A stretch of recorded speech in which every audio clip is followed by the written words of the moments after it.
If you're planning to conquer Everest, be prepared for the reality that you may not be rescued.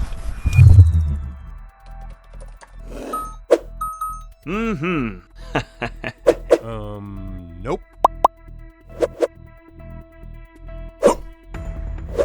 At the extreme altitudes where professional climbers venture, it's both costly and perilous for rescuers to attempt an evacuation. Even recovering those who didn't make it back is considered a high-risk mission, a task often only possible for sherpas.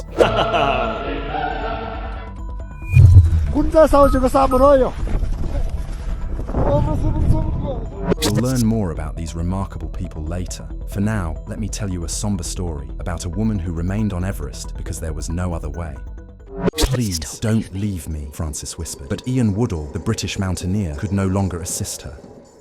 American woman Frances DiStefano was married to Russian mountaineer Sergei Arsentiev. They married in 1992. By then, Arsentiev was already a well-known climber in Russia. He had conquered the 5 highest peaks of the former Soviet Union and had a reputation as a top-level professional. Frances, however, had no interest in mountains before meeting Sergei. But thanks to her husband, mountains became the meaning of her life. Together, the couple conquered many peaks. Frances DiStefano Arsentieva became the first American woman to ski down Elbrus. But the couple was not planning to stop there. Sergei came up with a dangerous idea. He decided that Frances was ready to become the first American woman to climb Everest without supplemental oxygen. Sergei and Frances fully understood all the risks, but they did not cancel their attempt to climb Everest without oxygen. On May 17, 1998, they reached the North Col, a mountain pass in China. The next day, they were already at an altitude of 25,300 feet. 2 days later, the couple climbed to 26,900 feet, set up camp, and reported to base camp that they were in good condition. The altitude where the climbers spent the night is often referred to as the danger zone. At this extreme height, without supplemental oxygen, the body's cells begin to break down in the struggle for survival. The next day, the couple made another attempt to climb, but it was unsuccessful. This meant another risky night in the danger zone. The couple had been without oxygen at 26,900 feet for 2 nights. On the third day, Frances and Sergei finally reached the peak of Everest. They were happy with their success. The descent began in the dark, but the climbers never made it back to their tent. On May 23rd, an Uzbek climbing team, which was heading to the peak, encountered only Sergei. Frances was not with him. He asked the climbers if they had seen his wife. They answered no. Sergei continued his descent, and the Uzbek climbers continued their ascent. At an altitude of 27,900 feet, the Uzbek team did see Frances. She was in a semi-conscious state and suffering from oxygen deprivation, hypothermia, and frostbite. The team gave her an oxygen bottle, administered injections, performed massage, and continued their ascent. On their way back, they tried to bring Frances down as low as possible without jeopardizing their own condition. At such an altitude, it is extremely difficult to carry one's own weight, let alone that of an incapacitated climber. The Uzbek team eventually had to leave Frances and continue their descent. By that time, Frances likely already had hypothermia, which could only be treated in a hospital. The next morning, Frances's husband Sergei returned to base camp and found that his wife had not yet returned. He set out again to search for her, bringing with him the much-needed oxygen and medicines. This was the last time other climbers saw Sergei Arsentiev alive.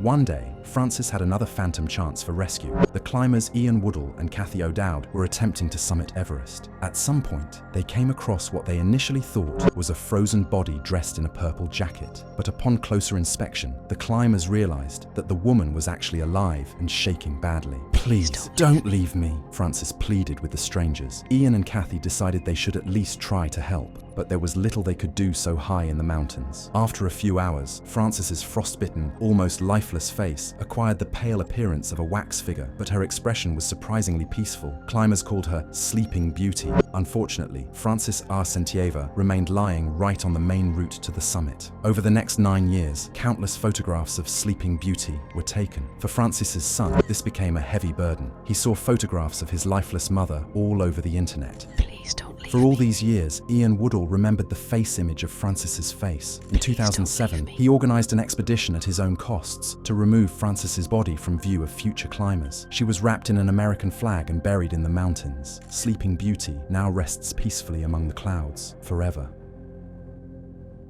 Frances was unlucky. There were no angels to save her, but another climber, Malaysian mountaineer Ravichandran Tharumalingam, was very lucky. He was brought down from the high altitudes of Everest by one of the most famous sherpas, Gelye. One might think that a climber rescued from such peril would reward his savior, But Ravichandran turned out to be ungrateful. When the press learned about his ascent and miraculous rescue, he was invited to speak on national television. On air, Ravichandran thanked everyone, from his sponsors to partner organizations, but said nothing about the people who risked their lives for him. However, Sherpa Gelje isn't upset. It's simply his job. So, who are these fearless Sherpas? The Sherpas are possibly the only people in the mountains who can save someone where others are powerless. Sherpas are an ethnic group living in the lower parts of the Himalayas in India and Nepal. Their homes are located at altitudes ranging from 9,800 to 19,700 feet above sea level. Constant exposure to high altitudes makes them excellent climbers. For more than 100 years, foreign climbers have been hiring local Sherpas for the most dangerous work in the world. For payment, the people of Nepal carry heavy loads of equipment and other necessities for the ascent. They usually go up first and set up the camp,